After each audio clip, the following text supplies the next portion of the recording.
Hoy vamos a hablar acerca de un tema muy importante, los derechos humanos. ¡Vamos!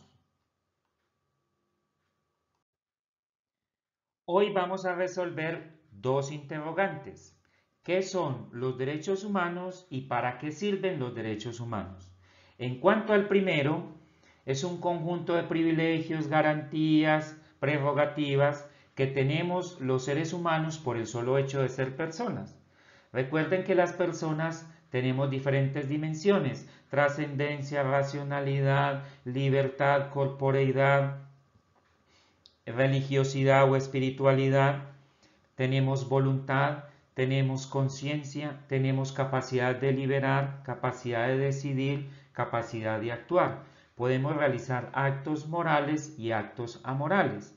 Los morales se relacionan con las normas, con las reglas, con los valores que tienen que ver con el comportamiento humano, mientras las acciones amorales tienen que ver con el aspecto biológico: respirar, las palpitaciones del corazón, el ver, el escuchar, etc. Los derechos, entonces, en esa medida son inherentes a los seres humanos y son respetados independientemente del sexo, de la raza, de la religión, de la cultura, la edad, la condición económica. Los estados, que hacen parte de la Organización de las Naciones Unidas, deben ser garantes de esos derechos en cada individuo, los cuales deben procurar el cumplimiento de esos derechos y también deben respetar a sus ciudadanos esos derechos. Existen unas características que poseen los derechos humanos. Entre ellas tenemos personales, prioritarias, universales, imprescriptibles, inalienables y irrenunciables. Las personales tienen que ver con que los derechos pertenecen a cada individuo. Si una persona se enferma y no la atienden adecuadamente, pasan una acción de tutela para que reciba el tratamiento adecuado. Aunque la salud en Colombia no es un derecho, sí va en conexión con un derecho fundamental, que es el derecho a la vida. Entonces, un juez dictamina que una entidad de salud debe proveer el tratamiento, los medicamentos necesarios para que esta persona se alivie. Entonces, mire que es una atención particular e individual. En el caso de la característica prioritaria es que los derechos humanos son primarios. Eso significa que nada está por encima de ellos. Si hay una norma o una ley que viola un derecho humano, esa norma o esa ley es inválida. Por ejemplo, aquella que prohíbe la manifestación, profesión de la creencia religiosa a un grupo religioso como tal. Esto es una norma que viola un derecho humano, que es el derecho a la creencia, a tener una religión, a profesar una religión. Universales significa que son aplicados en todo el mundo. Esto quiere decir que los países que hacen parte de la ONU se comprometen a respetar y ser garantes de esos derechos humanos a los individuos, tanto nacionales como extranjeros. Imprescriptibles, es decir, estos derechos no tienen fecha de vigencia, son hasta que las personas mueran. Inalienables significa que son absolutos, significa que el Estado no puede violarlos, que nadie puede violarlos, que nadie puede destruirlos, que nadie puede quitarlos. Y irrenunciable significa que ninguna persona puede renunciar a ellos, incluso bajo su estado de conciencia, o sea, bajo su aceptación. Si se descubre que en un país hay explotación laboral, que las personas trabajan por un salario que les provee solamente la alimentación, pero no los demás bienes primarios que hacen parte de una justicia social, pues esa persona, si haya firmado un contrato laboral, no puede renunciar a un salario digno, no puede renunciar a una vida de bienestar, en la cual pueda gozar de la satisfacción de sus necesidades básicas. Entonces, en este caso, los seres humanos no pueden renunciar a esos derechos. ¿Por qué? Porque son inherentes por el solo hecho de ser personas.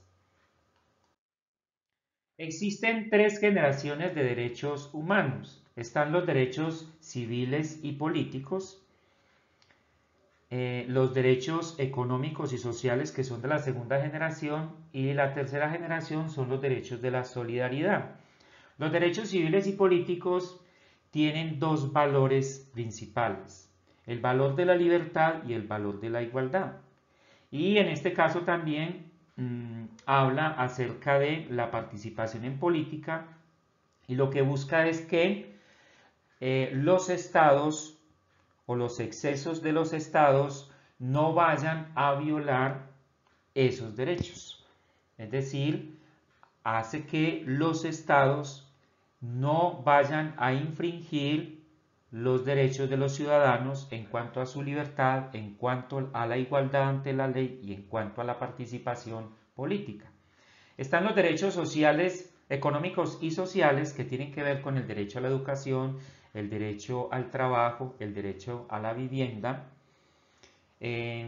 Y estos derechos, pues lo que buscan es la protección de las necesidades básicas, como es la salud, como es el vestido, como es la alimentación, la recreación, la cultura, la vivienda, entre otros. Y están los derechos de la solidaridad, que tienen que ver más que todo con la paz, el medio ambiente. Y hay una posible, aunque no está muy claro, cuarta generación, donde habla que las personas tienen derecho a una entidad, a una identidad digital, tienen derecho también a existir digitalmente. Entonces aquí tenemos que los más conocidos son los 30 artículos de la primera generación de los derechos humanos, que son los derechos civiles y políticos, y que están incorporados, como ya lo hemos dicho, en las constituciones. Si no estoy mal, en la Constitución de Colombia los derechos humanos están a partir del artículo 11 de nuestra Constitución de 1991. Ahora, ¿para qué sirven los derechos humanos? Los derechos humanos sirven de principios reguladores que orientan la convivencia humana. ¿Qué se entiende por principio? Principio es la base, el fundamento, algo que está arriba y que más allá no hay nada, y de la cual se sostienen las demás normas o las leyes. Si nos fijamos bien, los derechos humanos son esos principios que son primordiales en las constituciones porque tienen que ver directamente con las personas y que el Estado no se los puede quitar, no se los puede violar, lo mismo otra persona. Entonces, los principios, que son la base o el fundamento, algo que está arriba, se caracterizan porque son realmente universales. Por ejemplo, el caso de la libertad. ¿Quién va a querer que su libertad sea coaccionada? ¿O quién va a querer que sea restringido en su libertad? ¿Quién va a querer que sea esclavizado? ¿Quién va a querer que no se le proteja la vida? Entonces, la libertad, la vida, la igualdad, la justicia son principios de los cuales las normas y las leyes se desprenden de allí para lograr que haya justicia y sana convivencia dentro de la sociedad. En esta imagen vamos a hablar acerca de los organismos internacionales que velan por el respeto de los derechos humanos. Entre ellos tenemos la ONU, la Organización de las Naciones Unidas, que se fundó en 1945, 51 países iniciaron este proyecto buscando la amistad, la cooperación y la paz internacional. La UNICEF, que es una organización que protege la niñez, es adscrita a la ONU y busca que los niños y las niñas tengan acceso a la alimentación, la salud, la vivienda, oportunidades de estudio y de realizar sus proyectos de vida. La OMS, que es la Organización Mundial de la Salud, que es fundada en Ginebra, Suiza, es una entidad que se encarga del mejoramiento de la salud, tanto física como mental, de los individuos y de la sociedad en general. Y por último tenemos la Amnistía Internacional, que es una organización independiente fundada en 1961 en el Reino Unido, está en más de 150 países y busca que los derechos humanos sean respetados en todo el mundo. Bueno, hasta aquí con la información de este tema. Espero que haya sido claro. No se les olvide darle clic, apoyarnos también con la campanita y suscribirse. Hasta pronto.